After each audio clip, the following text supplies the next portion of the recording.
Joe Judge and anyone who is beginning as a head coach can only hope to be as successful as our first guest today was in the NFL. His success as coach of the Buccaneers and the Colts landed him in the Pro Football Hall of Fame. He is Tony Dungy of Football Night in America, and he joins us now. Good morning, Coach. How are you? Hey, Mike and Chris, I'm telling you, it is crazy. I'm thinking back to my first year in '96. My biggest decision was what airline did we want to use to charter our flights. That was messed up for about two. well, I can't imagine. and before we get into the nuts and bolts of how it works from a coaching perspective, given everything that's going on, just give us your personal thoughts on what has sparked the latest overlap between society and sports. With George Floyd's murder, I think we all thought that maybe things were going to be different, that maybe change was coming, that maybe people realized, that police officers realized the limits of using lethal force. And now here we are as Labor Day approaches, following what happened on Memorial Day. We have another incident, and it's hard for me to process whether any progress at all has been made. What's been your reaction to what happened to Jacob Blake? Well, it's difficult, and I never like to jump to conclusions. The video doesn't look good. You've got to see the whole thing and the whole picture. And it's sad that we're in this, that every week or every month we're going to have something that sparks an outcry. So it's difficult. I try to put myself on both sides and see the whole picture, but it's hard, and everybody's upset. And the fact that we've got all this video now is a game changer, no question about it. Coach, so you're coaching the Tampa Bay Buccaneers, the Indianapolis Colts. You know that this is on players' minds right now. It's part of our society. What are you doing today as you walk into the locker room and have that team meeting? What's the approach you take as a head coach in these circumstances? Well, I think what's happening in the NFL, I'm sure, is people are saying, here's what the NBA is doing, here's what Major League Baseball is doing, here's what MLS is doing. And the players are going to ask, what are we going to do? What should we do? And you've got to have those discussions. And when we did, I always tried to make the point to my players, what are we going to do to make it better? What is the solution? Let's not just say, hey, we've got to shut down because everybody else is. Everybody's doing this. We're going to do that. What can we do to make a difference? And what's our next steps? I'm curious with the NBA, when are they going to go back and play? What do they need to see happen before they play? What's the next step? That's what you've got to know. Yeah, and Coach, I almost feel like the NFL teams are going to watch very carefully what the NBA does, and that there may be a delayed impact. That if the NBA just shuts the season down, that sets the stage for a new set of decisions to be made by the players. But I guess from a coach's perspective, I mean, if you're listening to your locker room, how much control do you really have over that situation? I mean, well, you haven't been in that spot for 12 years now, but how would you go about trying to balance out the various interests and try to reach some sort of a conclusion where everyone's on the same page? You got to talk to everybody, and again, it depends on who the leader of the team is. And in most cases in the NFL, the leader is the head coach. You've got some star players, and obviously they're going to have a big impact. But in most cases, it's the head coach. That's not true in every sport, and that's not true, especially in the NBA. I was reading online yesterday. Someone said, "Hey, well, the teams voted, and everybody decided this. Some teams decided that LeBron James isn't going to play." If LeBron James makes a decision, he is very much the leader of the Los Angeles Lakers. There's no question about that. So I think every situation is a little bit different. Coach, like as a NBC analyst right now, ex-coach, I mean, what would you like the NFL? What would you like to see the NFL do? Moving forward, to help the players out, help this cause out. Do you think it should be a team by team, like individual team effort, or would you like to see the NFL get more involved in this conversation and take a little bit more of a proactive approach? Well, I'd like to see everybody come into it and have a conversation and try to figure out where we're going to go from here in the direction. But again, I'm not one that says, hey, we've got to do this because everybody else is doing it. The NBA did this, so we've got to do the same thing. Come together, figure out a plan. What can we do to be a voice for people who don't have a voice? What can we do that's going to be effective? And what is our end point? What would we like to see? What do we want to see happen? And come up with a plan that way. And I hope the NFL can do that in conjunction with the players. Yeah, see that's where I struggle with it, Coach, because I think the players ultimately just want what's happening to stop. And how do we ever know that we've reached that finish line? There is no point where we can say we've arrived, we've finally effected meaningful change, because we're just one news cycle away from the next video that shows an unarmed black man being shot in the back or otherwise brutalized by police, and then it all comes back again. Right. And that's the thing that I think we have to come to in this. We can't say because an incident happens, we haven't made progress or nothing has changed. If every time something happens, we're going to have a shutdown, we'll never have any season because things are going to happen. We live in a fallen world. It's not perfect. You're going to have problems. Yeah, I get it. And we don't want to see it. But what is the solution? What is the end point that we're looking for? And I think that's what we've got to come up with. Coach, all right. Now we got another issue we got to talk about, and I'm dying to get your 2 cents about this. Pandemic football, NFL right now. I mean, we're 2 weeks away from playing football. I can't believe that. I feel like guys just started practicing. But just give us a clue of maybe what you've heard or what head coaches are trying to go through right now dealing with the pandemic COVID-19 circumstance. It's definitely different. You disrupted people's cycle for years. We've been used to, hey, off-season program and give them a little break, come back together, training camp. I've got my 6 weeks of how we're going to do it. And now everything is different. And no one knows, how it's going to be next week. That's the problem. I know when I was coaching, Warren Sapp used to say, I'm the only person that can tell you what I'm going to be doing Tuesday a year from now because, we know and we plan on it. Well, now you can't do it that way. It is, hey, we're going to have to roll with the punches. We're going to have to adjust. Something could happen that we can't foresee. And that's difficult when you're not used to doing it that way. My son, they started high school football, and I'm out there watching them practice. They've got a game coming up a week from tomorrow, and they never assumed that was going to happen. They just started practicing. Is it going to take place? I'm not really sure. And I think that's where the NFL is. Yeah, we've got all the confidence that it's going to go. We're all looking forward to broadcasting September 10th. But is it really going to take place?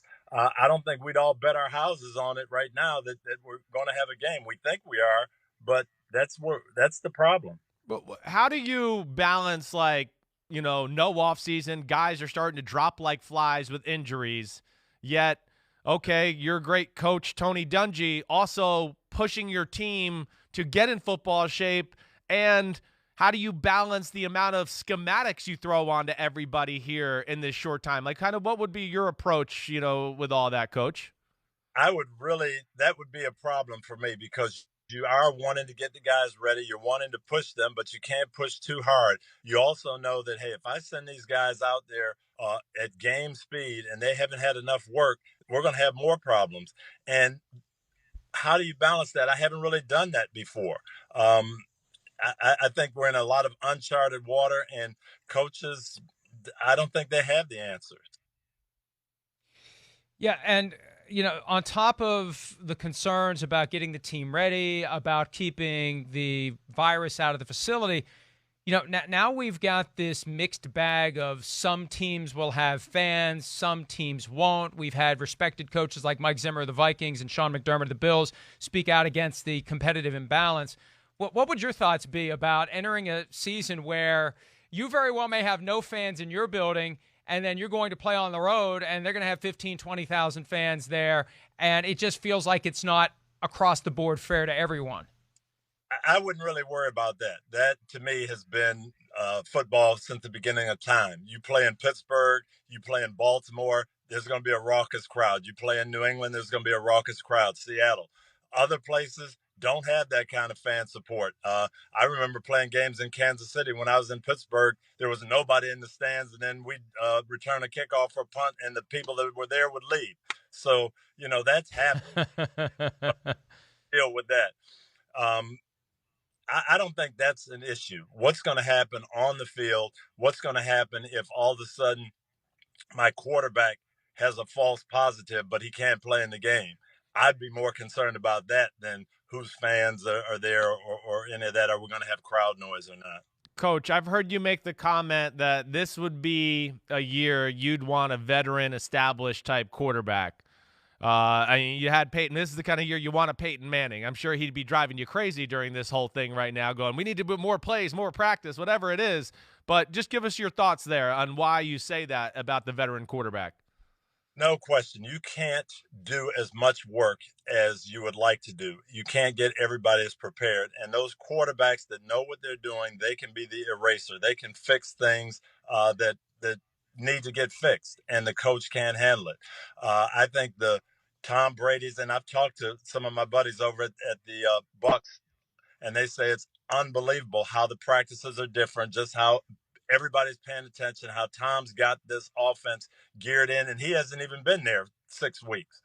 But that veteran presence, knowing what he wants, has been sensational. So I think the teams that have their quarterback in place, or the coach that's been there, the Bill Belichick's, they're going to have a huge advantage in this setup. And really, if you put the two together with consistency in the coaching staff and consistency in the roster, like the team we start the season with as they raise their first banner in 50 years, this just sets up perfectly for the Kansas City Chiefs to pick up where they left off, doesn't it, Coach? No question about it. If you've got the same coach in place, you've got most of your key players back, you've got your veteran quarterback in place, that's who I would go down the list and say, hey, if we're looking for favorites in the league, the way it's going, that's who I want to bet on. No question. Coach, what are you expecting like week one? I mean, because there's a part of me that goes, ooh, we could see a lot of sloppy play and a lot of quarterback sacks because offensive lines aren't going to be ready for all of that. But I also think about the year of, 2012 with no offseason. We had 3 5,000-yard passers, and it seemed like offense kind of took off. Like, if you just had to assess right now, what kind of play do you expect to see early on in the regular season? I think you are going to see sloppy play. You're going to see inconsistencies. You're going to see some upsets. You're going to see a lot of injuries as people start to go full speed for maybe the first time in a while. And I think you're going to see some teams light it up because the offenses do have a little advantage. Tom Brady could take his guys to Berkeley Prep School here in Tampa and work with them and throw and get 7 or 8 guys who are really on the same page.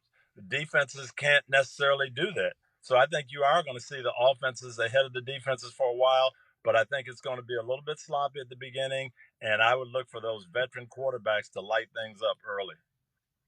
Coach, here's one I have for you that I've been thinking about getting your opinion on, and I'm torn on this. The commissioner has an outside advisory committee, including your former colleague Bill Polian from the Colts, and they have created this 8-person outside committee to assist with making tough decisions that may be necessitated by the pandemic, up to and including maybe pulling the plug on a game, maybe postponing, maybe canceling, maybe having some teams that have fewer than 16 games by the time we get to the end of the season. I look at football and I say this is the ultimate next man up sport, and it's on the team to have its players ready. It's on the team to have enough healthy offensive linemen, to have enough members of the practice squad who are versatile, who can play O-line, D-line, receivers who can play D-back, different things you can do, a kicker who can punt, a punter who can kick, the things you can do to make sure you have enough players to go so you never have to say, sorry, we just can't play today. How do you feel about that balance between saying to the teams, hey, here's when the game is, we'll see you there with your 46 players or whoever you can put in uniform, versus the possibility of the commissioner saying, we're going to give this team a dispensation and not play today? I think with the people that are on that committee, I think that's what you're going to see, Mike. For the most part, that's going to be their recommendation. Yes, you've got to get it going. Yeah, it's going to be tough, but you've got to handle it some way. I think what this is going to be in place for is that thing that nobody can predict. What happens when something happens that no one saw coming is that fair? Is it safe? To do. And that's where I think this committee is going to have recommendations and the commissioner is going to have to decide. Hopefully it never gets to that. Hopefully, yeah, hey, this team lost 6 guys. Tough. I mean, we played a game my last year with the Colts. We had 39 guys, I think, that were available. And I'm saying, gosh, they've got 44, we've got 39, but that's football. And it happens, and you got to go out there and make it happen. But is there something that happens that is totally unforeseen? Then I think that's where you'll see the committee come into play. All right, full transparency. Usually when we have our NBC Sunday Night Football meetings, Coach Dungy goes into his car because he's scared of what I might say and the swears I might say, so he doesn't want his family and kids to hear that. But I'm on TV today. You knew you were safe, all right? But you still went to the car, huh, Coach? I'm in the car. I just had to drop off. But I will say this. I think you got my kids prepared. Justin went to his first practice last week, and I'll just say it nicely. You prepared him for high school football. Okay. Good. I'm glad I can help out the Dungy family. I heard more 4-letter words at the practice 10 minutes than I heard on my last 13 years of coaching. So. And how's Justin doing as he gets ready for high school football?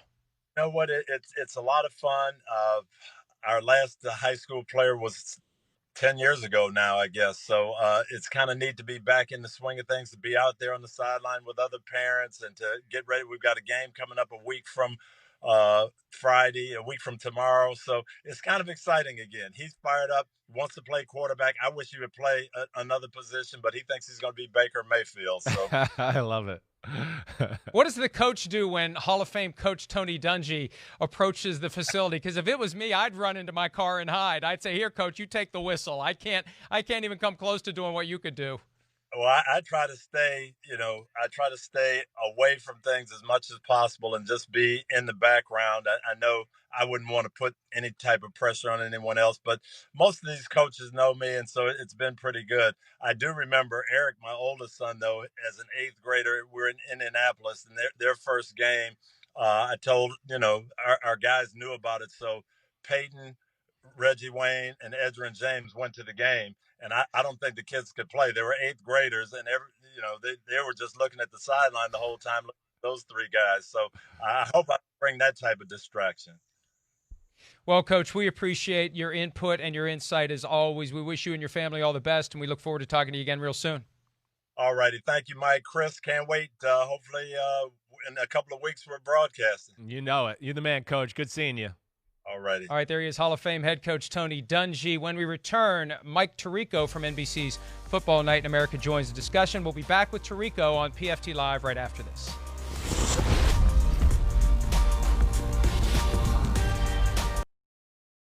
Hi, I'm Mike Tirico, and thanks for watching.